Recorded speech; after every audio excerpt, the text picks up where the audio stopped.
नाज़रीन, एक रियासत है जो इस गुमान में जिंदा है कि वो एक सेकुलर और जमहूरी रियासत है। एक रियासत है जो ये समझती है कि वो जुल्म करके, इंसानियत को कुचल के, बच्चों की आंखें निकाल के, नौजवान के सरों और सीनों पर गोलियां बरसा के, मासूम बच्चों के सामने उनके बाप दादा को कत्ल करके, उनकी तजलील करके, जाली मुकाबलों में कश्मीरी नौजवानों को कत्ल करके और उन पर पाकिस्तानी होने का इल्ज़ाम लगाकर कामयाब हो जाएगी, तरक्की करेगी। उनको ऐसा लगता है कश्मीर हासिल कर लेगी, कश्मीर को अपना बना लेगी। तो नाज़रीन, आज मैं उस रियासत को ये याद करवाना चाहती हूँ कि वो रियासत याद रखे ये उसकी भूल है। कश्मीर ना कभी भारत का था और ना कभी होगा। कश्मीरी ना कभी भारत को कबूल करेंगे और ना ही भारत को गले लगाएंगे। कश्मीरी ना कभी झुकेंगे और ना कभी बिकेंगे, याद रखिएगा। भारत में गुज़िश्ता रोज जम्मू में आपने देखा कि जाली मुकाबला हुआ, उसमें 4 कश्मीरियों को शहीद किया गया और फिर इल्ज़ाम ये लगाया गया कि वो पाकिस्तानी है। भारत ये इल्ज़ामात लगाता है। पुलवामा हमले में हमने देखा कि पाकिस्तान पे इल्ज़ाम लगाया गया था, मगर भारत सिर्फ इल्ज़ाम लगाता है, सबूत पेश नहीं कर सकता। भारत और अपने आप को कितना एक्सपोज करेगा, बेनकाब करेगा दुनिया के सामने। चाहता क्या है भारत? भारत का काम, भारत एक दहशतगर्द रियासत है। मोदी जी, जैसे कि आपको याद होगा, गुजरात में जब 2000 मुसलमानों को कत्ल किया गया तो यही मोदी जी जिन पर उस जमाने में अमेरिका ने इन पर अपने मुल्क में दाखिले की पाबंदियां लगाई हुई थी। चुनाचे ये एक दहशतगर्द रियासत है, इसका वजीर आजम दहशतगर्द है, कश्मीर पर नाजायज काबिज है। और मुझे तो अफसोस इस बात का है कि पाकिस्तान की हुकूमत किस इंतजार में बैठी हुई है। कश्मीरियों का खून गिरता रहेगा। ऐसे 4 नौजवान, क्या 40 और 400 नौजवानों के खून होते रहेंगे और भारत उनकी लाशों पर नाचता रहेगा और पाकिस्तान पर दहशतगर्दी का इल्जाम लगाता रहेगा। वक्त आ गया है कि हम अमली इक़दाम उठाएं और बाबरी मस्जिद को गिराने वाले दहशतगर्द मोदी और उनकी पार्टी और भारतीय जनता पार्टी, इन सब के ऐसे हिसाब किताब बराबर करें। भारत ने फिर इल्जाम पाकिस्तान पर लगाया है और भारत का मौक़िफ़ है कि जी LOC से पाकिस्तान वहाँ दहशतगर्द भेज रहा है। अगर ऐसा है तो फिर कश्मीर में इतनी फौज लगाने का क्या फ़ायदा, इतनी सेना लगाने का क्या फ़ायदा, जब वो सरहदों पे खड़े होकर कुछ कर ही नहीं सकते।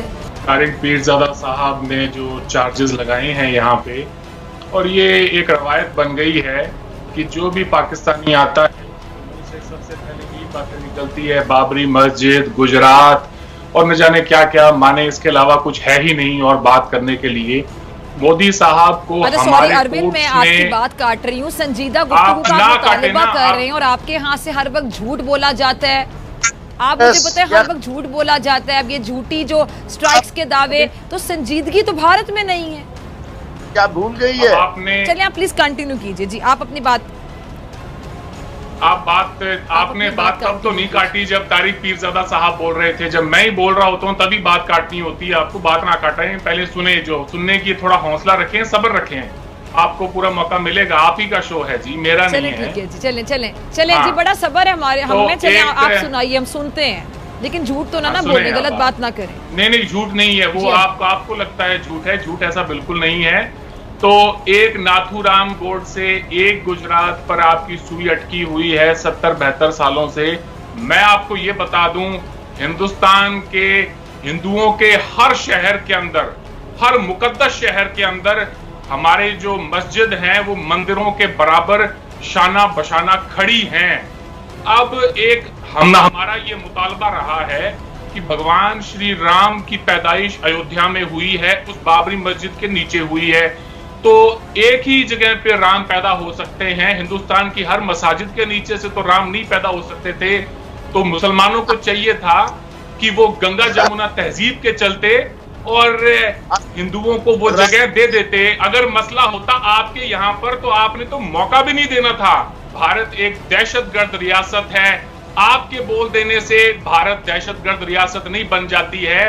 अगर भारत दहशतगर्द रियासत होती तो यूनाइटेड नेशंस की तरफ से डेजिग्नेटेड टेररिस्ट ऑर्गेनाइजेशंस में हमारे भी मुल्कों का नाम होता।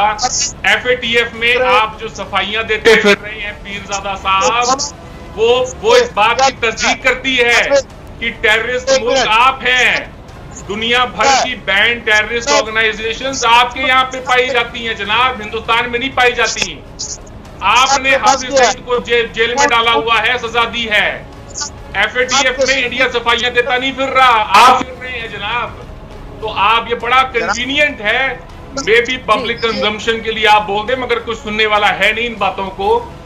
जी ये प्रोपेगेंडा है भारतीय अफवाज का। जरा मुझे इस बात, प्रोपेगेंडा तो प्रोपेगेंडा तब है पीरज़ादा साहब जब आप, मैंने बोलना क्या शुरू किया, आपसे तो बर्दाश्त तक नहीं हुआ कि बंदा बोल क्या रहा है, हैं?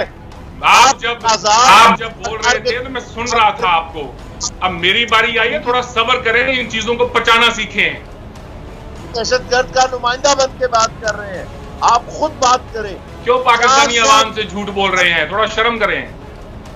नहीं है, 800 मिलियन भारतीय वो है जिनके पास रोटी नहीं है, उनके चेहरे गड़े हुए हैं, उनकी खाल आंखें जो है धसी हुई हैं। ये भारत का चेहरा है असल में। एक पाकिस्तानी नौकरी के लिए आया था यहाँ पर, उसको ये कहने में शर्म आ रही थी जॉब इंटरव्यू में कि मैं पाकिस्तानी हूँ। उसने कहा अरविंद भाई मैं इंटरव्यू में ये बोलकर आया हूँ कि मैं इंडिया से आया हूँ। आपके पाकिस्तानी लोग जो बाहर के मुल्कों में जाते हैं वो इंडियन रेस्टोरेंट खोलते हैं, वो पाकिस्तानी रेस्टोरेंट नहीं खोलते। पाकिस्तानी हर जगह पाकिस्तानी ही कहलवाते हैं, कोई नहीं कहलवाता। फिजा, डॉक्टर फिजा, आप जब सड़क पे चल रही होंगी ना तो किसी से कोई गोरा जब आपको देखेगा तो वो यही कहेगा कोई हिंदुस्तानी जा रही है, कोई ये नहीं कहेगा पाकिस्तानी जा रही है। अरविंद आप तो बहुत ज्यादा पर्सनल हो रहे हैं, पता नहीं आप लोगों के अंदर क्या वो गुस्सा है पाकिस्तान को लेके। एक मिनट, ये बहुत बड़ा कॉम्प्लेक्स है, मेरे मुल्क की आएगी, ये एहसास कमतरी है, ये एहसास कमतरी है जो आप लोगों को, देखिए आप ये क्या बातें कह रहे हैं? हम दुनिया के अंदर जाने वाने जाते हैं। मैंने तो आपको नहीं कहा कि आप भारतीय हैं। एक मिनट, हम हकाइक पे बात करें। एक मिनट, मुझे 1 मिनट दीजिएगा, मैं आपसे ऊंचा बोल सकती हूँ। मैं एहतराम करूँगा, मेरे मेहमान हैं। ये क्या बात हुई कि पाकिस्तानी खुद को भारतीय बताते हैं? इतना झूठ क्यों बताएगा पाकिस्तानी खुद को भारतीय? वाकई में बताते हैं। आपकी तरफ आना चाहूंगी अली रजा। 1 मिनट, आप जाके पता तो झूठ ना बोले यहाँ बैठ के, झूठ ना बोले, पाकिस्तानी झूठ ना बोले यहाँ पे। पता नहीं कौन सी कहानियां बैठ के सुना रहे हैं आप न्यूजीलैंड से। आज मोदी साहब जब आपसे थोड़ा सा एकदम सख्त होकर बात करनी शुरू की है तो आपकी चीखें निकल गई लेकिन इन्होंने दुनिया जान की बीमारी है, इतनी बीमारी और इतनी दवाइयां को खाता है उसका दिमागी तवाज़ुन ऐसा हो जाता है जैसे नवाज शरीफ साहब का हो चुका। मैडम बोले ना बीच में, वाह वाह वाह वाह बोलना शुरू कर दिया जैसी मैंने अब मुझसे मेरी